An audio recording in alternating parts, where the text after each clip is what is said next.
ख्रिस्तामध्ये माझ्या प्रिय भाविकांनो, परमेश्वर जेव्हा वैयक्तिकरित्या मनुष्याला बोलावत असतो तेव्हा तो काहीतरी त्या मनुष्यातून निर्माण करण्याचा प्रयत्न करत असतो. जेव्हा परमेश्वर पर्सनली किंवा वैयक्तिकरित्या मनुष्याच्या जीवनामध्ये प्रवेश करतो तेव्हा तेथे एक चमत्कारच घडत असतो. तेव्हा तिथे कुठेतरी एक नाविन्यपूर्ण गोष्ट घडत असते. आणि जेथे जेथे परमेश्वर वैयक्तिकरित्या मनुष्याच्या जीवनामध्ये शिरलेला आहे, वैयक्तिकरित्या मनुष्याला भेटलेला आहे, तेथे व्यक्तीचं जीवन परिपूर्ण झालेलं आहे, बदललेलं आहे.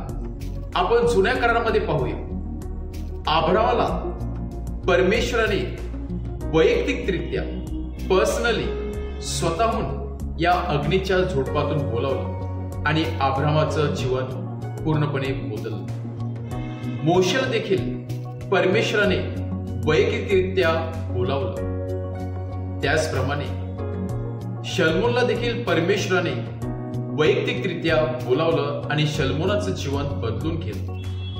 वेगवेगळे प्रवक्ते, मग तो यशाया असू द्या, इर्माया असू द्या, एजेकिएल असू द्या, आमोस असू द्या, अशा लोकांना परमेश्वराने वैयक्तिकरित्या नावाने बोलवलं, त्याच्या जीवनामध्ये प्रवेश केला आणि त्याचं जीवन बदललं. प्रभू येशू ख्रिस्ताला देखील तेच केलं. वैयक्तिकरित्या व्यक्तीचं नाव घेऊन त्याला बाजूला ठेवून प्रभू येशूने त्यांना बोलवलं आणि त्यांचं जीवन बदललं.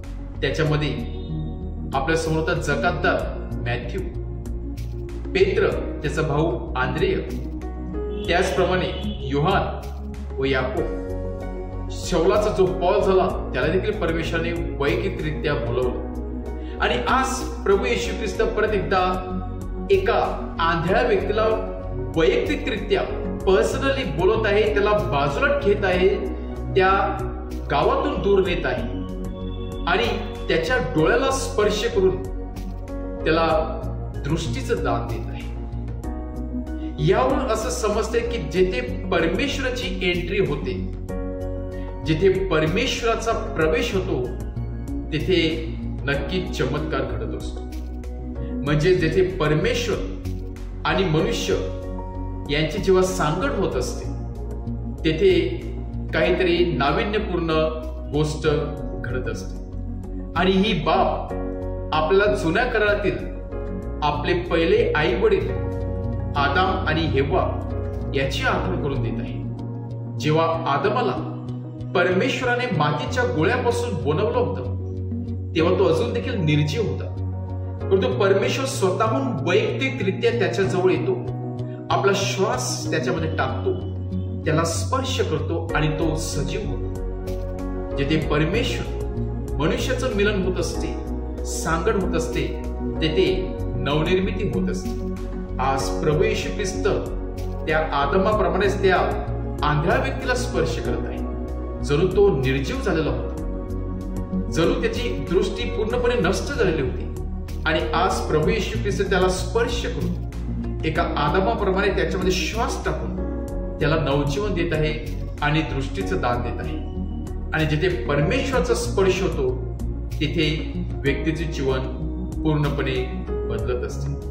आजचं शुभवर्तमान आपल्या सर्वांना सांगत आहे, हा व्यक्ती शारीरिकरित्या आंधळा होता, त्याला दिसत नव्हतं, परंतु प्रभू येशू ख्रिस्त त्याला स्पर्श करून त्याला दृष्टीचं दान देत असतो. आपल्याला चांगली दृष्टी दिलेली आहे, चांगले अवयव आहेत, सुदृढ शरीर आहे, पण एक प्रश्न मात्र, आपण खरोखरच परमेश्वराचे आभार मानलेले आहेत का? आज परमेश्वराने आपल्या जीवनामध्ये प्रवेश केलेला आहे म्हणून आपण सुदृढ आहोत. आज परमेश्वराने आपला स्पर्श केलेला आहे म्हणून आपण निश्चित आहोत, पण त्याबद्दल आपण परमेश्वराला धन्यवाद दिलेला आहे. दुसरी महत्वाची बाब म्हणजे डोळे असून देखील किंवा दृष्टी असून देखील आपण काही काही गोष्टी न पाहिल्यासारखं करत असतो, परमेश्वराला न पाहिल्यासारखं करत असतो. आपल्या शेजाऱ्यांना, नातेवाईकांना, आपल्या जवळच्या मंडळाला न पाहिल्यासारखं करत असतो. आणि स्वतःला आपण आधळे करून घेत असतो। या पापामुळे आपण आंधळ होतो आणि आपला देखील प्रभू येशू ख्रिस्ताच्या त्या स्पर्शाची गरज असते। आणि म्हणूनच आजचा हा सुंदर दिवस परमेश्वराने दिलेला आहे। परमेश्वराकडे येऊया, त्याच्या स्पर्शाचा अनुभव घेऊया व आंतरिक दृष्टीदान परमेश्वराने आपल्या सर्वांना द्यावं। म्हणून आपण विशेष कृपा व शक्ती व सामर्थ्य मागूया। आमेन।